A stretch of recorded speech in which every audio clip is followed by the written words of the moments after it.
105,4 FM Radio Kardopa berani tampil beda. Untuk opini kita pagi hari ini, seperti aku tadi informasikan di awal ya, kita punya topik yang bakal kita bahas tentang strategi pengembangan kompetensi ASN melalui Sumut Corporate University. Yang jelas aparatur sipil negara atau dikenal dengan sebutan ASN, ini adalah profesi terhormat bagi seorang pegawai yang bekerja pada instansi pemerintah yang bertugas untuk menjalankan kebijakan publik dalam memberikan pelayanan profesional kepada masyarakat serta mempererat persatuan dan kesatuan bangsa. Nah, oleh karena itu, setiap ASN ini haruslah punya komitmen dalam menjalankan tugasnya. Nah, di Indonesia termasuk Sumatera Utara terdapat lembaga pemerintah yang mendapatkan amanah dan bertanggung jawab untuk menyusun kebijakan dan melaksanakan pengembangan kompetensi aparatur negara.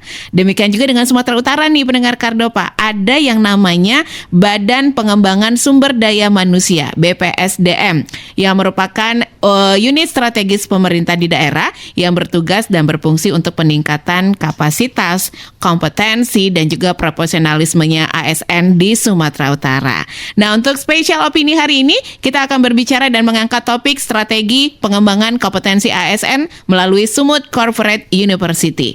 Dan bersama kita di studio sudah hadir ada Bapak Dr. Agustinus SSITMT, Kepala BPSDM Provinsi Sumatera Utara. Selamat pagi, Pak. Selamat pagi Mbak Desi, selamat pagi pendengar Kardopa dimanapun berada. Gimana kabarnya? Baru mampir lagi setelah sekian lama ya?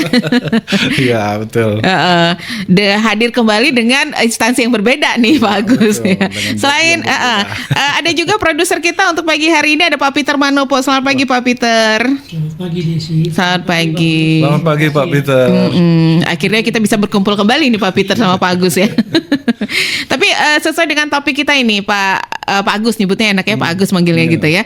Strategi pengembangan kompetensi ASN melalui Sumut Corporate University. Nah, ini kira-kira apa dan bagaimana pandangan dan komentar Bapak sendiri nih tentang kondisi ASN kita saat ini, tentunya di Provinsi Sumatera Utara. Baik, terima Gimana kasih nih? Mbak Desi. Jadi betul ya, tadi di awal Mbak Desi sudah jelaskan bahwa ASN punya 3 tugas utama ya. Pertama adalah pelaksana kebijakan publik ya yang dibuat oleh pejabat pembina kepegawaian, dalam hal ini Pak Gubernur ya, karena kami di bawah instansi di bawah pemerintah Provinsi Sumatera Utara. Yang kedua pelayan publik. Nah, ini pelayan publik ini keterkaitannya tentu dengan publik masyarakat ya. Betul. Karena kami juga bukan sekedar mendidik ASN ya, tapi juga dampak dari itu adalah keterkaitannya ke pelayanan publik. Bagaimana memastikan pelayanan publik ini betul-betul profesional. Betul. Dan ASN itu betul-betul juga bisa adaptif dan punya integritas. Itu sebenarnya tugas utama kami. Sebab selaku BPSDM itu punya tugas melaksanakan pengembangan kompetensi khususnya kepada aparatur pemerintah baik provinsi, kabupaten, kota juga. Oke.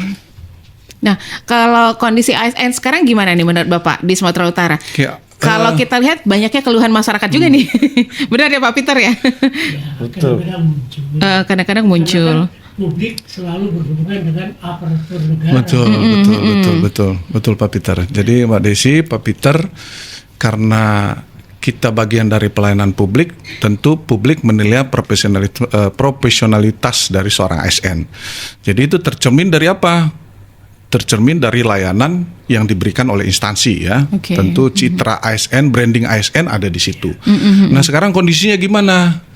Kalau tadi saya sebut istilah profesionalisme. Kita punya indeks yang mengukur tingkat profesionalitas seorang ASN, Mbak Desi, Pak Peter, namanya IPASN atau indeks profesionalitas ASN. Itulah ukuran indikator kuantitatif dari seorang ASN. Nah, di Sumut dengan jumlah Pemprov itu totalnya sekitar 36.000 lebih yang di bawah pemerintah Provinsi Sumatera Utara. Kalau total gabung sama kabupaten kota kita ada 285.000 lebih ASN. Itu termasuk Mbak Desi, PNS dan P3K-nya. P3K masuk ya. Lalu pertanyaannya, bagaimana nilai indikator tadi yang saya sebut IPASN. Nah, IPASN ini kan indikator yang dirilis oleh Badan Kepegawaian Nasional BKN di Sumatera Utara. Ya, kalau nilainya Mbak Desi, Pak Peter, ini nilainya nggak cukup. Kalau dari indikator nilai saya sampaikan ini IPASN untuk tahun 2024 ini terakhir dirilis ya, karena ini yang masih kita gunakan ukuran statistiknya, itu IPASN-nya 82,88. Nah, kalau ini kategorinya baik ini. Baik sih. Namun kembali lagi nih, masyarakat tentu menilai bukan dari angka-angka ini aja, Betul. tapi realita di lapangan bagaimana ketika mereka mengurus suatu perizinan, mengurus suatu hal yang terkait dengan administrasi kependudukan. Betul. Nah, ini juga kan akan dinilai masyarakat. Nah, bukan sekedar angka-angka ini. Nah, ini adalah menjadi tantangan kita bagaimana menyelaraskan nilai tadi itu menggambarkan betul-betul yang baik tadi, kategori kita menggambarkan layanan publik yang juga baik. Baik, nah, ini real juga, di lapangan ya, juga baik betul. gitu ya, Pak ya. Itu sekarang bagaimana memastikannya bahwa nilai tadi betul diterjemahkan dalam layanan publik yang lebih baik lagi ke depan. Oke, Pak Peter, mungkin ada yang pengen disampaikan lagi ke Pak Agus nih terkait ini. Tentunya kan kita merasa bangga ya kalau memang real di lapangan sejalan dengan Angka apa tadi yang ya. kita Betul. Cuma dalam satu hal perlu juga diketahui, masyarakat semakin hari semakin kritis. Betul. Nah, itulah makanya mereka butuh masukan-masukan. Apalagi di bagian pelayanan publik nih, tolong Betul. masyarakat sekarang nggak mau ini ya Pak ya, makin kritis aja, salah sedikit ada langsung Ya. diviralin. Nah, loh. Betul. Makanya ini salah satu selain profesionalitas dituntut adaptifnya seorang ASN ya, adaptif bagaimana melihat dinamika perkembangan lingkungan sekitarnya, masyarakatnya ya, lingkungan strategis yang mendukung pelayanan publik itu. Dan yang terpenting lagi punya profesionalitas, punya perilaku adaptif dan punya integritas. Nah, ini lebih penting lagi. Integritas. Ya. Integritas ini menjadi satu hal yang sangat penting ya, kesesuaian antara apa yang menjadi pikiran, ucapan dan tindakan seorang ASN. Nah, ini ASN dituntut 3 hal itu utamanya yang menggambarkan profesionalitas ASN. Nah, itulah kemudian BPSDM punya tugas pokok itu memastikan bagaimana seorang ASN itu bisa bekerja secara profesional, adaptif dan berintegritas. Nah, ini sejalan juga dengan salah satu visi, misi dari 5 misi pemerintah Provinsi Sumatera Utara. Ya, meningkatkan kualitas SDM itu yang pertama. Ya, SDM. Meningkatkan kualitas SDM. Tentu ini akan berdampak dengan nanti bagaimana tata kelola pemerintahan, birokrasi kita. Karena gambarannya tadi layanan publik itu tercermin dari bagaimana ASN dalam hal pelayanan publik. Sehingga kita BPSDM ini menjadi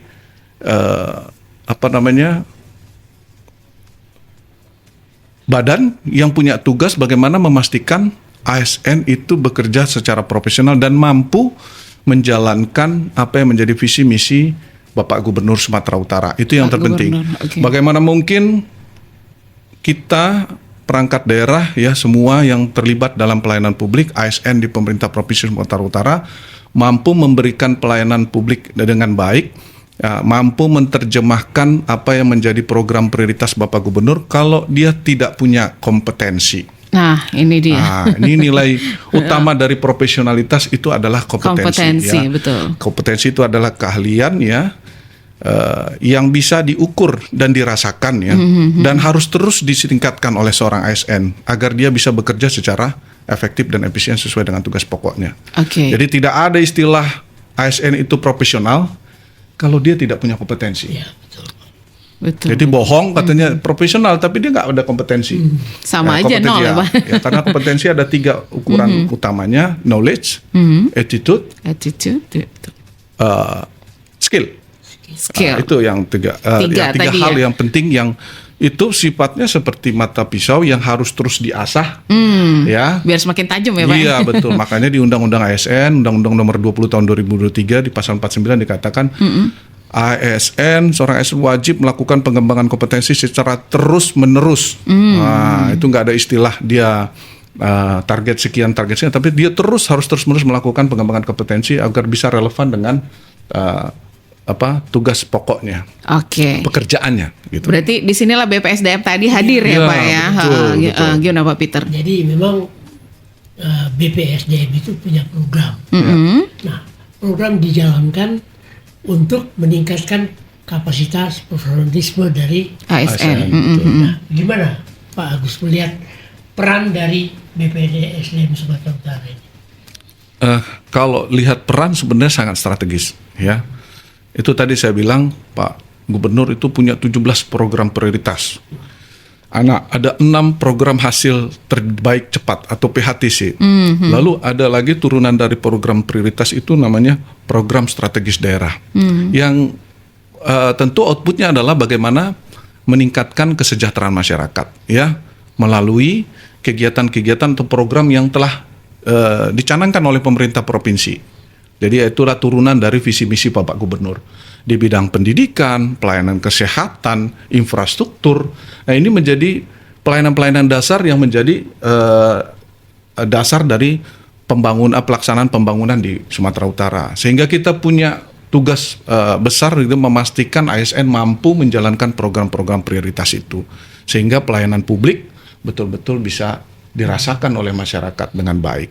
Nah, berarti di sini juga BPSDM itu juga selain pengembangan tadi ya, pengembangan untuk ASN juga memantau ya Pak, gimana ASN sekarang kinerjanya. Seperti Pak bilang tadi kan harus terus diasah nih gitu. Betul. Itulah tadi dengan hadirnya Sumut Corporate University. Iya betul.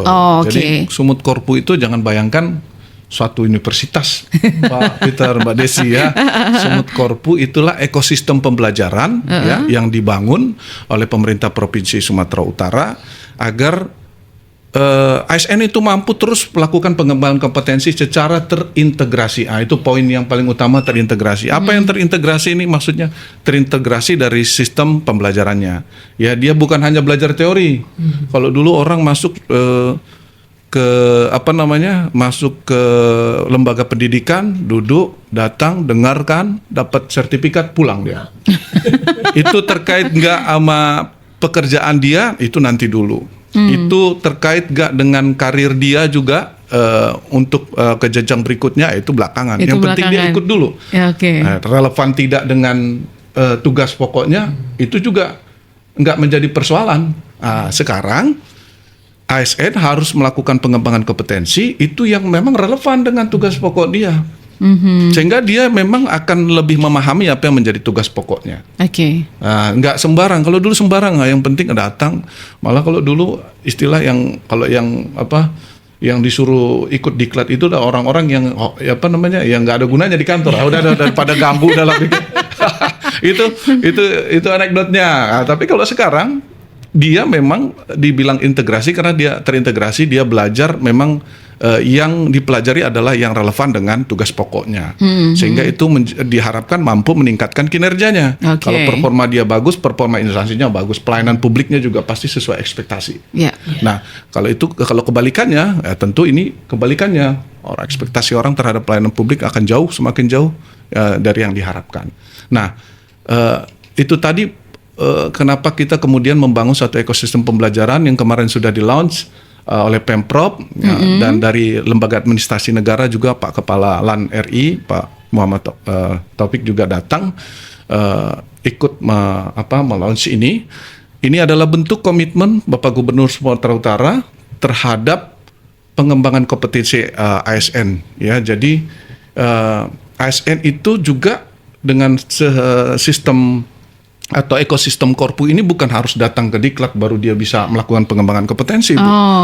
Dia bisa belajar di tempat tugasnya. Jadi di dalam ekosistem Korpu ini bisa memastikan ASN belajar ya tidak harus secara klasikal dan tidak hanya belajar teori. Ya, makanya ada istilah 3 pembelajaran utamanya di dalam ekosistem Korpu ini. Yang pertama formal learning, ya itu sekitar 20% paling kecil. Itu belajar yang terkait dengan teori regulasi, teori-teori ya, literatur.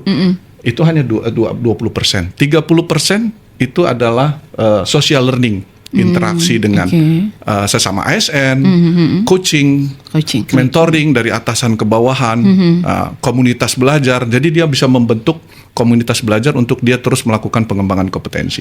Dan yang paling tinggi 50% adalah dia belajar bagaimana mengaktualisasikan dalam bentuk experiential learning. Itu ada 20, 30, 50%. Jadi kita didorong dia bagaimana mengimplementasikan yang dia pelajari dari formal learningnya, teorinya, prakteknya bagaimana. Nah itu yang disebut integrasi tadi. Dia tidak hanya belajar teori. Kalau belajar teori saja sekarang dia buka Google bisa belajar bisa semua Pak, regulasi. kalau teori aja. Yang penting kan kita prakteknya kan ya. Lalu bagaimana mengimplementasikan? Maka tadi ada social learning sesama ASN bisa saling sharing. Atasan ke bawahan juga dituntut bisa sharing sehingga ASN bisa belajar bukan hanya secara teori tapi pengalaman-pengalaman dari senior orang yang sudah itu knowledge juga itu. Betul. Dia udah bekerja puluhan tahun bukan hanya paham teori dia. Bagaimana mempraktekannya juga tidak paham ya. Apalagi yang teknis-teknis. Ya, itu tentu sangat penting bagaimana transfer knowledge, betul-betul jalan orang yang mau pensiun itu juga sumber pengetahuan itu. Yang udah puluhan tahun bekerja, dia sudah bukan teori saja dia. Pengalaman juga udah cukup banyak ya Pak ya. Bahkan yang teknis-teknis pun itu bisa dia dekatkan dengan tidak mengukur secara teoritis lagi, dia punya feeling yang udah tinggi, karena itu pengalaman tadi. Iya, pengalaman tadi belajar dari pengalaman. Itu juga yang namanya knowledge juga sebenarnya. Yang istilahnya jam terbangnya udah tinggi Pak. Betul.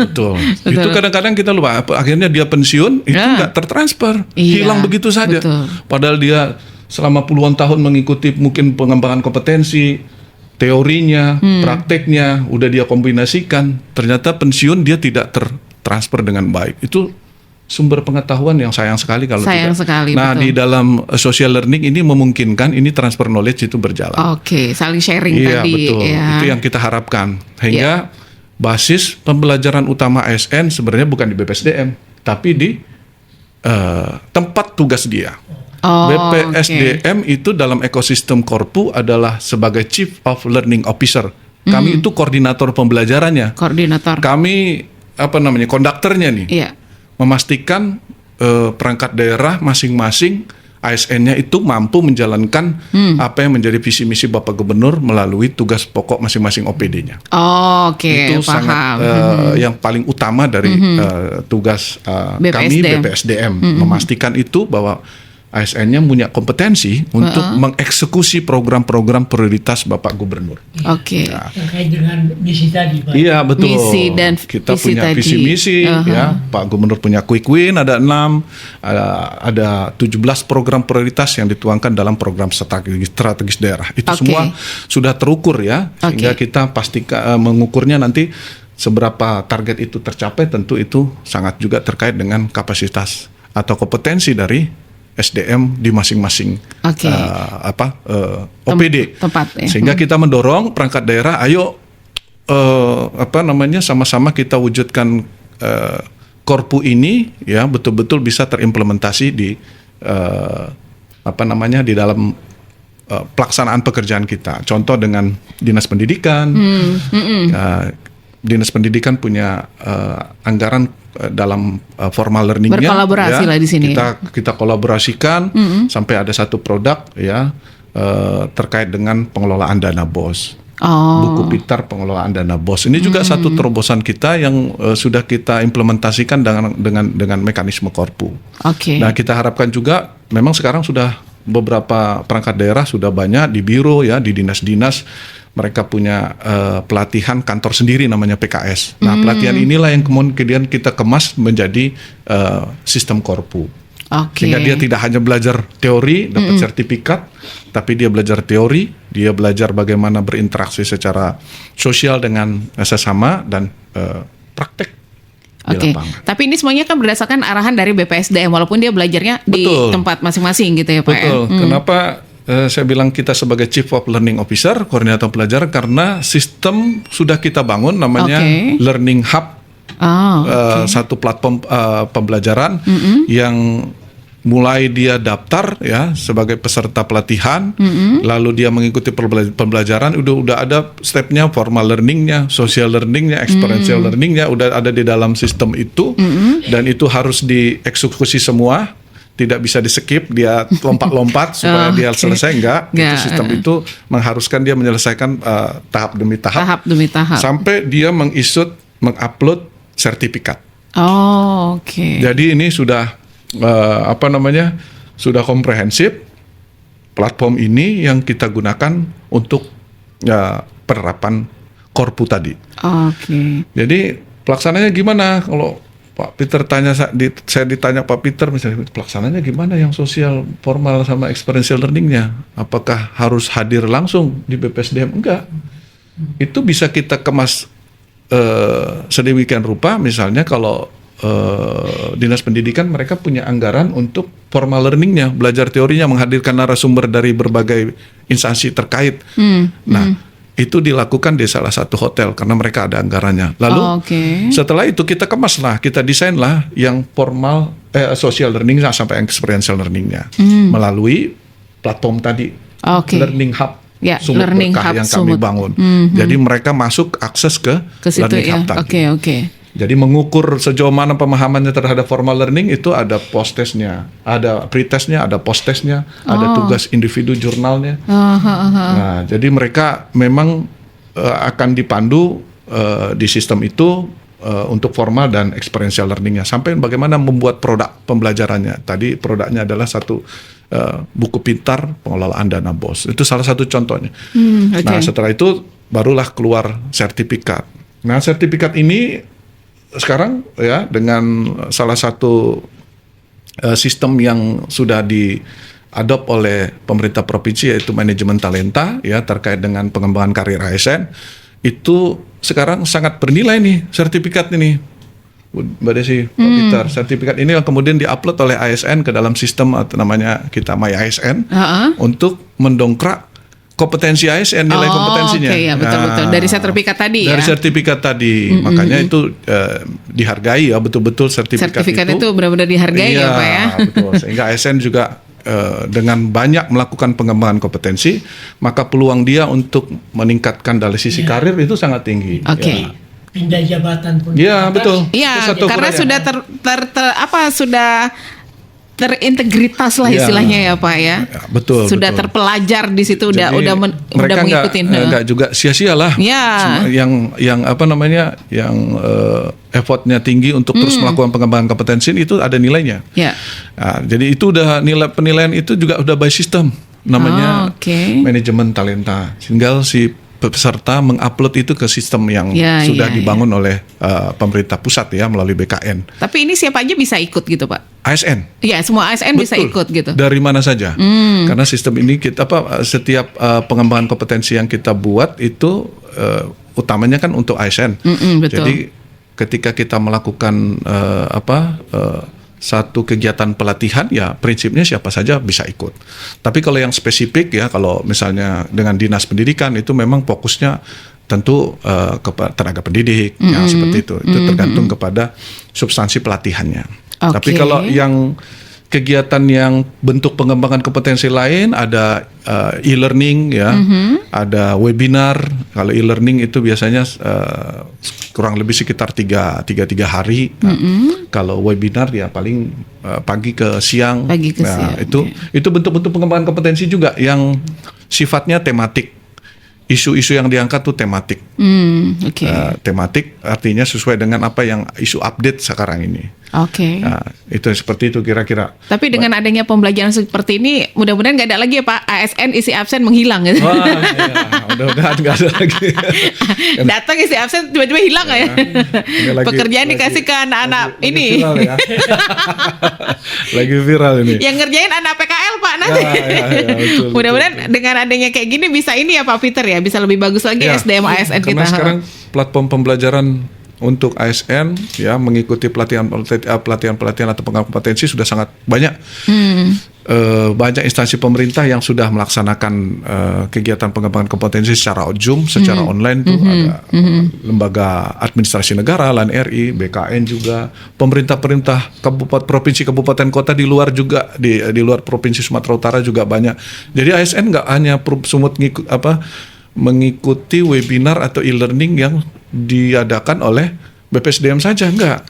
Mereka bisa ikut lintas yang kementerian, kementerian yang buat. Makanya itu sekarang di undang-undang terus melakukan pengembangan kompetensi karena aksesnya juga udah dibuka seluas-luasnya oleh pemerintah.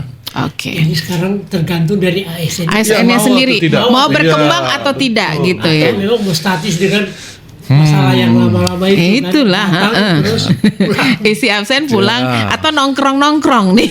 Betul. Oke, pendengar Kardopa nanti boleh ikutan gabung juga bersama kita. Ada yang udah komen di live TikTok, sabar nanti aku cek ya. Kita sampaikan ke Pak Agus. Silakan juga nanti di 4521350 atau juga via WhatsApp-nya di 0852 9000 9940. Seperti biasa di opini nanti boleh menyampaikan apa opini kalian. Tetap aja stay tune di Radio Kardopa. Stay tuned. Yeah. Kardopa Radio FM. Satu untuk tetap jadi nomor satu. Talk Radio Medan. Masih di opini Kardopa berani tampil beda. Di spesial opini kita masih ngebahas tentang strategi pengembangan kompetensi ASN melalui Sumut Korpu Corporate University. Kita coba buka line telepon di 4521350. Opini, selamat pagi. Selamat pagi Mbak Desi, Assalamualaikum. Opini passwordnya dong, opini Kardopa. Opini pagi Kardopa. Berani tampil 9,7. beda. Nah, dengerin dulu. Opini Kardopa berani tampil beda passwordnya. Oke. Opini Kardopa berani tampil beda. Iya, dengan siapa nih Pak? Dengan Pak Ismail Rasudion. Pak Ismail. Ya. Oh, Bang Ismail, apa kabar? Baik Mbak Desi. Oke, ini Bang Ismail ada yang mau ditanyakan, langsung aja mumpung ada Pak Agustinus nih. Oke. Selamat pagi Pak Agustinus. Pagi Pak Ismail. Iya, saya Pak Ismail, teman Pak Agus dulu. Saya Biro Perekonomian. Oh, Pak Ismail. Ya. Siap. Siap senior. Ketemuan. Ya, siap Pak Ismail. Sejak 30 tahun yang lalu saya udah pers Kardopa, apalagi sama Mbak Desi. Iya. Iya, Mbak Desi izin nanya sama Pak Agus ya. Silakan Pak Ismail. Ini kan opini kita hari ini tentang kompetensi khususnya untuk ASN ya Pak. Ya. Betul. Iya. Jadi kalau saya lihat kompetensi itu ya belum sesungguhnya mendukung kinerja ASN kita. Artinya begini, saya melihat materi-materi yang disampaikan di dalam pembelajaran itu kayaknya nggak mendukung, sehingga banyak kita lihat ya ASN itu nggak tahu mengerjakan apa gitu, padahal sudah jelas uraian tugas. Jadi maksud saya cobalah lebih dioptimalkan sistem pembelajarannya, kemudian materinya yang benar-benar memang mendukung tupoksi. Ini berdasarkan pengalaman. Siap. Kemudian yang kedua, maunya pimpinan kita, Pak Gubernur ya, itu mereka yang sudah mengikuti kompetensi ini, bisalah mereka dapat harapan untuk duduk dalam jabatan lah begitu. Supaya ada nilai tambah bagi mereka. Jadi mereka nggak capek-capek aja, nggak jadi betul. diklat-diklat itu, tapi ada hasilnya. Iya, betul. Itu yang saya pikir Pak Agus yang perlu diperbaiki. Ya, kebetulan saya 30 tahun menjadi PNS, alhamdulillah memang belum pensiun ya Bang? yang saya ikuti sudah ya. Walaupun tidak seperti Pak Agus mendapat jabatan pimpinan. Semua masalah rezeki. Sebenarnya. Oke. Baik. Itu aja Bang Ismail. Itu aja mungkin sama Pak Agus. Ya, siap Pak Ismail. Teman-teman yang hari ini mungkin ke Kardopa jadi narasumber. Terima kasih. Terima kasih Bang Ismail. Hati-hati di jalan. Gimana nih Pak Agus? Ini karena mantan orang dalam. Jadi pertanyaan langsung menohok ini. Baik Pak Mail, tadi kita udah bahas juga ya terkait dengan kompetensi. Tadi saya disampaikan di awal, kompetensi itu ada knowledge ya, ada skill, ada sikap perilaku atau attitude. Nah, kalau knowledge itu kan relate dengan pendidikan formal biasanya. Nah, skill inilah yang memang paling penting juga ya, karena tadi pembentuk kompetensi ini dalam membentuk nilai indeks profesionalitas ASN itu 40%. 40% itu adalah terkait dengan kompetensi.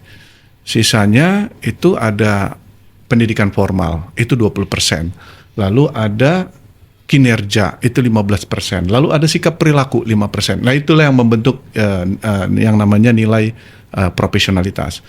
Nah, tapi yang disampaikan Pak Mail tadi itu materi yang diikuti oleh ASN banyak yang nggak relate, ya, nggak terkait, akhirnya nggak pengaruh lah terhadap kinerja dia selaku yang punya misalnya tugas pokok di satu instansi yang teknis misalnya, tapi dia nggak ngikuti pelatihan yang sesuai dengan tupoksi dia.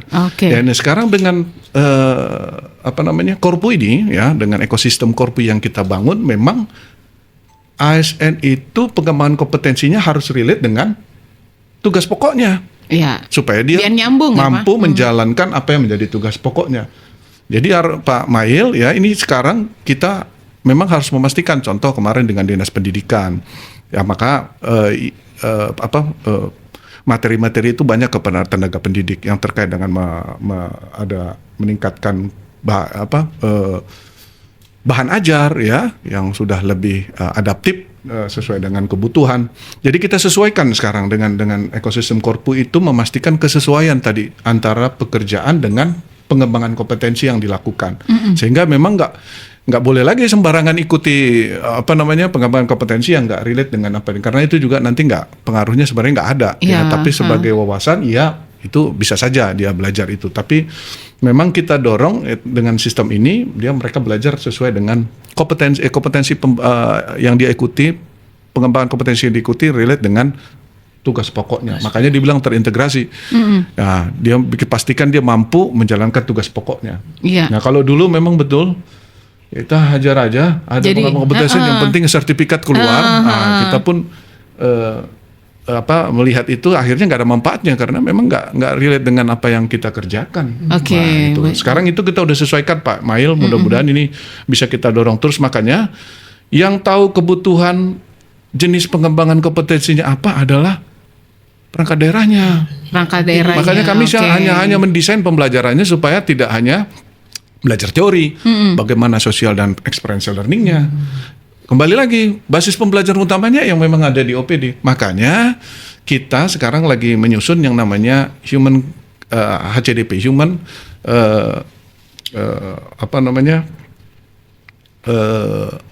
Development Plan. Jadi ini yang kita harapkan bisa mengidentifikasi kebutuhan-kebutuhan perangkat daerah yang yang mengeksekusi program-program prioritas Bapak Gubernur. Ya, misalnya yang terkait dengan program prioritas di pelayanan dasar, ya, pendidikan, kesehatan, ya, itu infrastruktur, itu kita desain kebutuhan Human Capital Development Plan-nya itu dalam kurun waktu 15 tahun ke depan, karena kita sesuaikan dengan rencana pembangunan jangka menengah daerah RPJMD Provinsi Sumatera Utara. Disitulah kita identifikasi kebutuhan-kebutuhan pengembangan kompetensi di masing-masing perangkat daerah yang mengeksekusi program-program prioritas Bapak Gubernur. Jadi sudah dipilah-pilah. Sudah dipilah-pilah. Makanya yang disebutkan Pak Ismail tadi, strategi kita salah satunya ini, karena kita lagi proses penyusunan HCDP Human Capital Development Plan, itu adalah kebutuhan pengembangan kompetensi yang menjadi program-program di perangkat daerah yang menjadi program-program prioritas Bapak Gubernur. Jadi kita fokus, tentu itu tadi memang harus fokus kepada apa yang menjadi program prioritas dari pemerintah Provinsi Sumatera Utara. Nah, kalau dia di perangkat daerah, apa yang menjadi program prioritas dari perangkat daerahnya. Nah, makanya apa yang menjadi program prioritas perangkat daerah tentunya itu juga adalah mendukung program prioritas Bapak Gubernur pastinya. Nah, khususnya kami akan fokus kalau BPSDM, karena kita juga memastikan kebutuhan pengembangan kompetensinya relate dengan program prioritas Bapak Gubernur, maka kita fokus dulu memang HCDP yang kami susun ini adalah yang terhadap perangkat daerah yang melaksanakan program prioritas. OPD yang langsung terlibat, misalnya Oke. dinas pendidikan, dinas kesehatan, dinas yang terkait infrastruktur, ya Perkim, ya PU, ya itu. Oke. Jadi memang berbeda ya keinginan dari dinas misalnya. Ya, mereka butuhnya berbeda, apa? berbeda Pak. Makanya kita ini diskusi dengan OPD, perangkat daerah, kebutuhan pengembangan kompetensi apa, kita susun dalam satu dokumen.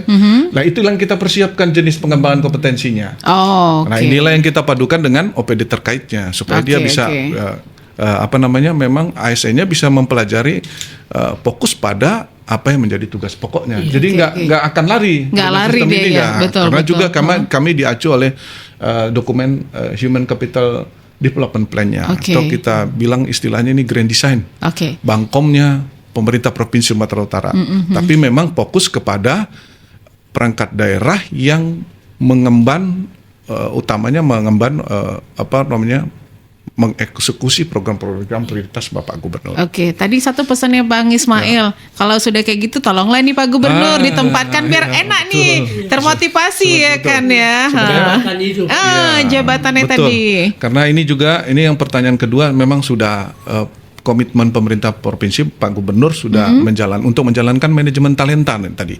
Oh. Ya, manajemen talenta. Tadi 9 box tadi yang box 9 tadi yang sempat kita diskusikan 9 box. itu mempetakan kompetensi dan kinerja ASN.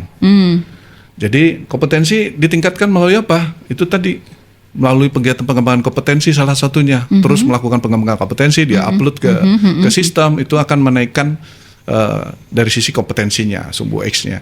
Oke. Nah, yang Bisa kinerja, nah itu bagaimana kemudian dia melaksanakan target-target kinerja yang sudah ditetapkan oleh instansi ya dari indikator kinerja itu.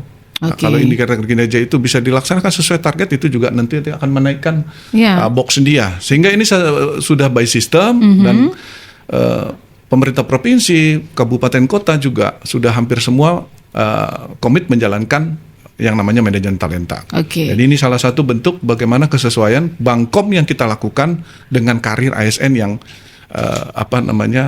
dipastikan juga pengembangan kompetensi itu mendukung karir ASN. Iya. Karena kalau tidak, ya ini nggak akan sia-sia ya. Bisa jadi nanti tiba-tiba udah ditarik Betul.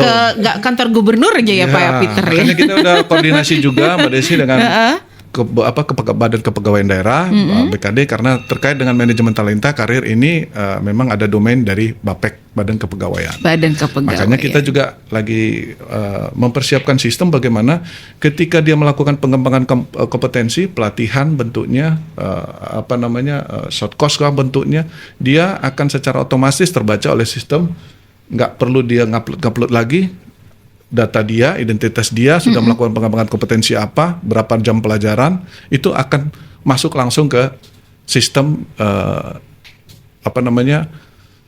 kompetensi yang nilai kompetensi yang ada di sistem di Oke, Bapek. kita Sehingga angkat ini satu bisa penelpon relate. dulu nih Pak ya. Halo, Opini selamat pagi. Opini Kardok Pak berani tampil beda. Iya, selamat pagi. Waalaikumsalam, Bang Wartauli. Iya. Oke, boleh singkat padat ya dari Sibolga. Singkat padat ya Pak, Bang. Waktu kita tidak banyak nih. Iya, Pak Agustinus ya. Yes, narasumbernya. Yes, betul. Kepala Ya, Pak BPSDM Provinsi Sumatera Utara.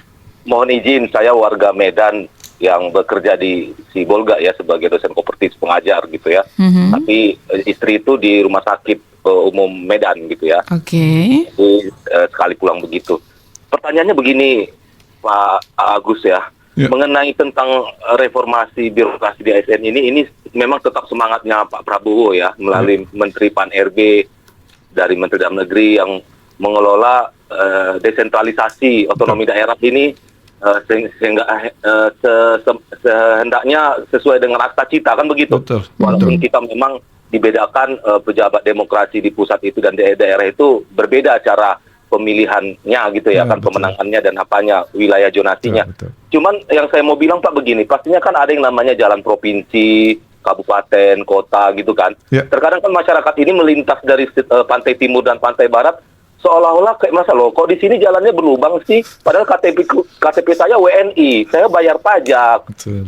Jadi padahal kondisi infrastruktur yang masyarakat bayarkan pajak melalui kualitas pembangun dari birokrat kita ini nggak nampak kayak seolah-olah ya itu bukan batas, itu bukan kami loh. itu Pemda. Oke. Itu pemerintah kecamatan. Sering lempar-lempar ya. Iya, lempar-lempar seperti ini ada nggak dibicarakan di forum SDM ini? Bahwasanya berarti SDM-nya ada yang salah nih, mungkin tak penganggarannya kah dari pimpinannya atau kolaborasi tingkat Pemda tingkat 2. Satu. Yang kedua Pak, memang sudah ada standar SNI atau standar ISO apalah ya, saya kurang tahu karena sekarang udah digitalisasi PNS itu dengan presensinya, kehadirannya, kompetensinya yang di-upgrading gitu ya melalui virtual, hibrid dan sebagainya. Tetapi kan sekarang orang kan nggak pakai otot lagi kebanyakan kan, sudah bermigrasi ke digital gitu. Sekarang bagaimana aplikasi-aplikasi provinsi gubernur itu juga bisa didapatkan masyarakat, misalnya dalam hal samsat atau mall pelayanan publik di daerah misalnya kan. Oh, koordinasinya rupanya seperti ini. Oh, aplikasinya ini ada Sumut sampaikan. Jadi kalau ibu bapak misalnya punya pajak tanah, pajak rumah di sana, tetapi warga di sini kita permudah, kita persingkat rantai urusannya. Nggak ada pakai orang dalam, nggak pakai ini dan sebagainya. Ada nggak semangat aplikasi itu dipikirkan di sini? Terakhir Pak, saya pikir ini bagus lah ya dari lembaga administrasi negara, Lemhanas atau apa. Karena kan kita masyarakat ini yang tahu itu kan pegawainya ini kan ada struktural, ada fungsional, ada teknokrat kan begitu. Nah, pastinya kan teknokrat ini kan garda terdepan di upgrading gitu loh. Masyarakat misalnya lah dokter istilahnya kan, misalnya tentang gizi, ya kan gizi di daerah ini. Pastinya kan kalau sudah di upgrading kan tentu kan si pegawai itu kan nggak ilmunya kan nggak lama-lama, apalagi upgrading terus gitu. Jadi nggak disalahkan lelet, lambat, loading kan masyarakat kan pengen cepat. Dan tapi kan kalau misalnya pelatihan itu misalnya hanya orang-orang tertentu kan sekarang udah dilarang perjalanan dinas kan, lebih banyak di virtual. Ini bagaimana ini menyebar ke golongan-golongan pejabat yang rendah dan supaya mereka mendapat akses yang sama untuk dipromosikan, diberi reward. Kalau misalnya ditempatkan di sana itu bagaimana? Karena Pantai Timur, Pantai Barat itu semakin kantornya gubernur itu kan hanya di ibu kota Medan lebih banyak. Kalau di Pemda itu kan udah makin hilang UPT-nya gitu loh, udah SDM-nya kurang, layanannya lemot gitu. Ini kayaknya, Bang, kayaknya mengincar posisi di kantor gubernur gitu. Enggak, karena memang saya paham istri kan saya kan bicara wajar bebas secara independen karena saya kan kooperatif dan swasta. Cuman ini dirasakan sama istri gitu, gimana ya kita bincang-bincang gitu kan. Kan perlu ada solusi supaya makin bagus. Kinerjanya kan tadi 82 ranking rapotnya kan gitu. Bagaimana? Pak Agustinus. Terima kasih. Waalaikumsalam. Ya, ada Bang Martauli sudah ikutan gabung. Gimana Pak Agus? Ini waktu kita nggak banyak nih Pak Agus. Pak Martauli. Martauli dari Sibolga. Oke, baik, makasih Pak Martauli. Tadi ada 3 poin saya rasa singkat saja mungkin terkait dengan kewenangan tadi ya. Memang masyarakat nggak mau tahu sebenarnya ini jalan nasional, di jalan provinsi. Yang penting jalan bagus. Ya. Ini di infrastruktur saya rasa bukan di Sumatera Utara aja, di banyak provinsi juga yang namanya infrastruktur itu memang kosnya kan tinggi ya, dan tingkat kerusakan jalan juga cukup tinggi di Sumatera Utara, bukan hanya karena kualitas tapi juga memang faktor kendaraan yang overload sekarang lagi juga viral banyak ya. Kejadian-kejadian kecelakaan itu juga memang perlu kesadaran kita bersama. Nah, terkait dengan bagaimana kemudian ya, dikaitkan dengan pengembangan ASN, itu ASN mampu memang menyusun program-program yang betul-betul melihat fakta di lapangan ya. Artinya ini dari sisi perencanaan tadi maksud Pak Martauli tadi, perencanaannya seperti apa? Yang rusak dibiarin rusak ya. Tapi percaya Pak Martauli bahwa Pak Gubernur ini sekarang memang yang namanya infrastruktur sangat fokus sekali. Beliau bagaimana melihat di Kepulauan Nias ya, bukan hanya melihat di Medan atau di sekitaran ibu kota atau Pantai Timur saja, tapi beliau aja sekarang udah beberapa waktu yang lalu udah turun ke Kepulauan Nias, berkantor di Nias. Demikiannya Pak Wagub juga sampai sekarang masih berkantor di Nias. Bagaimana melihat infrastruktur dasar itu ya, kesehatan, pendidikan, infrastruktur ini menjadi prioritas betul utama Bapak Gubernur, karena ini juga akan menjeret pertumbuhan ekonomi di daerah. Artinya komitmennya untuk Pak Gubernur, dan sudah bukan hanya komitmen ya, sudah diimplementasikan beberapa daerah yang memang selama ini belum ada akses jalan bagusnya ya, sudah terhubung sekarang, bahkan sudah sangat baik. Nah, ini tentu juga semangatnya tetap kita bagaimana mendorong infrastruktur ini bisa mengenerate pertumbuhan ekonomi di daerah. Tapi memang kembali lagi pembiayaan ini juga menjadi satu faktor kunci juga. Betul. Nah, sehingga apa yang diharapkan, ada kesadaran masyarakat juga untuk terus membayar pajak ya. Harus ada kesadaran karena itu nilai uang pajak itu juga balik lagi ke pembangunan. Okay. Bagaimana mungkin pemerintah provinsi dituntut membangun jalan provinsi kalau ketaatan membayar pajaknya rendah gitu loh. Nah, ini juga perlu tentu semangatnya sama-sama. Sebagai warga negara yang taat pajak ya, kita bayar pajak tepat waktu kan gitu. Okay. Lalu ada berbagai aplikasi ya, sekarang digitalisasi ya di zaman. Kan ini berarti memang ASN ini harus upgrade, Pak. Betul ya. Digitalisasi itu bukan satu lagi ada dulu ya kita menganggap ini digitalisasi menggantikan atau AI menggantikan peran ASN gitu. Justru ini sekarang mempermudah kerja. Cuman ya tetap dia harus upgrade skillnya juga bagaimana biar dia paham. bisa menguasai teknologi kalau dia nggak mengupgrade. Jangan gaptek nanti. Ya, Pak Martoli ya, aplikasi kita sudah dari sisi perizinan ya ada OSS ya. Lalu dari sisi pajak juga kita sudah banyak kembangkan, pemerintah provinsi kembangkan layanan-layanan perizinan ya untuk termasuk pajak yang cashless ya, sudah by system. Saya rasa ini kalau pajak, ya betul ada berbagai negara instansi juga yang menerapkan digitalisasi aplikasi. Tapi mungkin pertanyaan berikutnya adalah bagaimana mengintegrasikan ini juga karena ini masih parsial pada umumnya. Nah, ini yang tantangannya ke depan. Tapi untuk mendorong ke arah digitalisasi sudah pasti kita sangat mau tidak mau digitalisasi harus menjadi bagian penting dalam pelayanan publik. Betul. Kita harus sepakat dulu digitalisasi itu enggak atau sekarang yang AI sangat membantu sekali ya. Dulu kita bikin presentasi juga butuh waktu lama, sekarang hitungan menit bisa. Bikin sambutan yang tadinya konsepnya panjang-panjang hanya hitungan menit bisa. Ya. Pakai chat GPT. Iya, itu jadi memang kebutuhan ya. Tinggal lagi bagaimana mengintegrasikan. Nah, terakhir upgrading pegawai. Ini yang lagi kita bahas sebenarnya topiknya. Ya, topiknya ini kesini. Tapi poinnya saya tangkap tadi Pak Martoli itu adalah lebih bagaimana kemudahan akses pegawai-pegawai di daerah ya itu bisa menjangkau tadi pelatihan-pelatihan yang disediakan. Karena sekarang dengan banyaknya efisiensi, boro-boro mau perjalanan daerah ke Jakarta ke antar kan provinsi memang aja juga sulit. Dinas luar dikurangin. Nah makanya saya katakan tadi sekarang akses pembelajaran sudah bisa didapat di mana saja. Buka My ASN itu ada Komdigi sudah bikin platform pembelajaran. Semua pelatihan jenis pelatihan apapun ada yang terkait AI ada. Itu ASN pasti udah banyak yang tahu. Lalu yang instansi-instansi terkait lain yang Kementerian Pusat, LAN, BKN, ya ada. Lalu instansi-instansi pusat kementerian itu hampir semua punya pelatihan-pelatihan yang sifatnya digital, virtual, yang nggak mengharuskan hadir, gratis. Betul. Jadi sekarang permasalahannya mau tidak ASN, karena aksesnya sudah sangat banyak. Permasalahan itu tadi mau tidak ASN mau upgrade. Dari yang gratisan yang memang disediakan oleh lembaga-lembaga penyelenggara pelatihan seperti kami BPSDM itu provinsi semua punya. Indonesia, Kabupaten Kutai juga rata-rata punya. Kementerian apalagi punya. Jadi artinya semua sudah tinggal ya harus rajin juga googling ya karena dia biar bisa tahu follow itu lembaga-lembaga pelatihan yang jelas banyak yang juga gratis, banyak yang juga sertifikat kalau dia mau upgrading untuk kompetensi tertentu yang dia harus membayar. Nah, itu Pak, ini ada satu dari TikTok kita katanya jangan lupakan untuk mengukur integritas dan mindsetnya ASN, Pak. Masih banyak tuh ASN yang merasa raja atau bos bukan sebagai pelayan rakyat.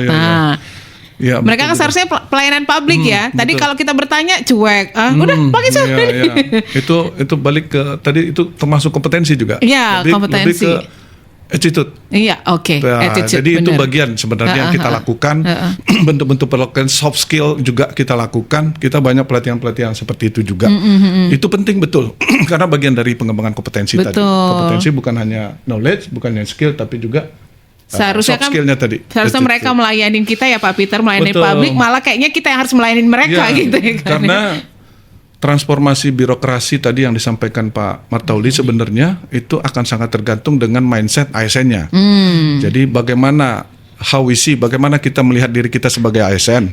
Kalau saya melihat diri saya sebagai ASN adalah saya harus bekerja maksimal supaya kinerja saya meningkat, kinerja instansi meningkat, pelayanan publik meningkat. Jadi kalau mindsetnya how we see, ngelihat diri kita sebagai ASN yang punya eager untuk terus meningkat, meningkatkan kapasitas, maka what we do, apa yang kita lakukan itu akan ikut pengembangan kompetensi, ikut pelatihan, dia akan secara aktif mengikuti itu. What we do-nya. Lalu the result we get, hasil yang kita dapat apa? Maka menjadi birokrasi yang sesuai ekspektasi masyarakat.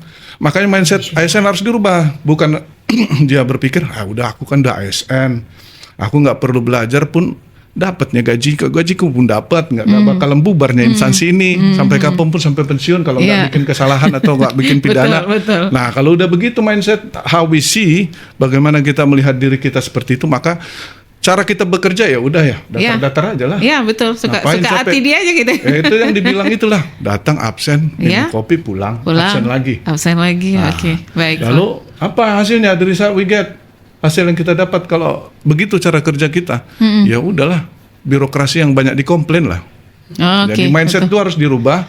Kita harus melihat diri kita sebagai seorang ASN yang akan menentukan kinerja instansi, termasuk kinerja kepala daerah kita, Bapak Gubernur. Nah, jadi kalau udah gitu, maka kita melakukan what we do-nya akan betul-betul effort yang luar biasa. Betul bekerja untuk pelayanan publik. Makanya how we see what we do, the result we get, itu harus kita pahami sebagai satu konsep mindset bagaimana mentransformasi birokrasi yang melayani. Pak Peter, kita udah mau closing nih Pak Peter, udah lewat dikit gimana? Ya mungkin harapan ke depan Pak. Ya, harapan ke depan. Nah ini kalau harapan berarti cerita berikutnya nih ya. Kalau kami tentu gitu, sebagai BPSDM kita sepakat bagaimana transformasi pelayanan publik ya, birokrasi ini betul-betul akan terus meningkat ke depan ya. Kita yakin bahwa pusat juga punya komitmen yang sama, yaitu tadi salah satunya yang disebutkan Pak Martauli tadi, transformasi birokrasi.